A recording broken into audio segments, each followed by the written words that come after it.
السلام عليك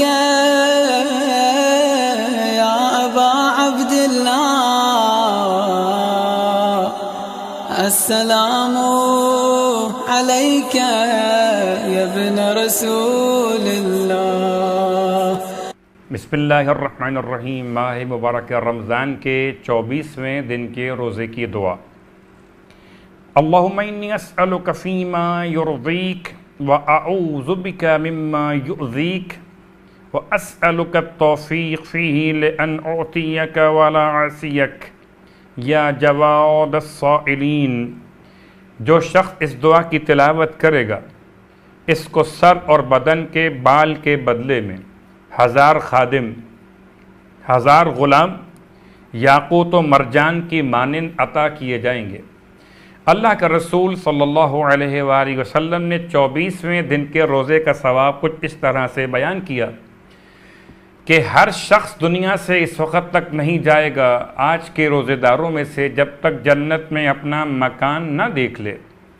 تم میں سے ہر شخص کو 1000 مریض اور اس بے وطن کے ثواب کا ثواب عطا کیا جائے گا جو اللہ کی اطاعت کرتے ہوئے وطن سے نکلا ہو، اور تمہیں حضرت اسماعیل کی اولاد سے 1000 غلام آزاد کرنے کا ثواب بھی عطا کیا جائے گا۔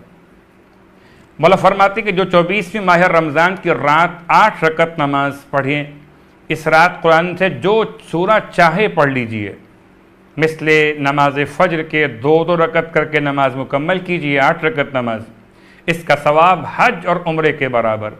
اس رات میں غسل کی بھی تاکید کی گئی۔ رسول خدا صلی اللہ علیہ وآلہ وسلم یہ دعا تلاوت کیا کرتے تھے۔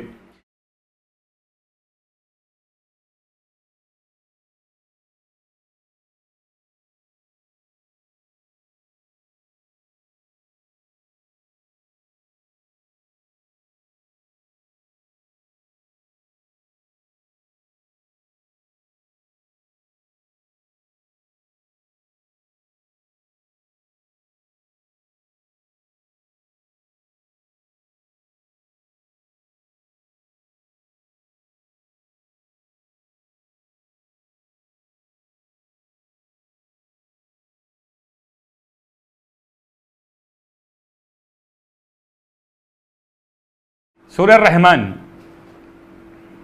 بہترین سورہ پروردگار عالم کی طرف سے، جسے عروس قرآن کے نام سے بھی یاد کیا جاتا ہے۔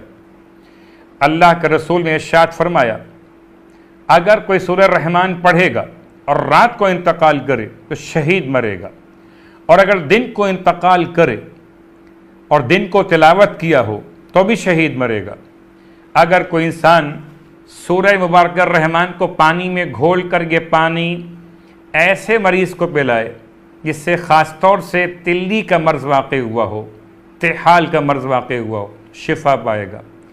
اگر گھر کی چاروں دیواروں پر پڑھ کر پانی پر دم کرے اور چھڑک دے تو موذی جانور بھاگ جائیں گے، کیڑے مکوڑے حشرات الارض سے محفوظ رہے گا۔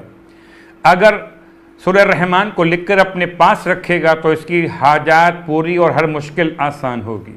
پروردگار سے التماس کہ خدا ہم کو ماہ مبارک رمضان کی دعا اور ماہ مبارک رمضان کے تلاوت قرآن کا شوق عطا فرمائے۔ والسلام علیکم ورحمۃ اللہ وبرکاتہ۔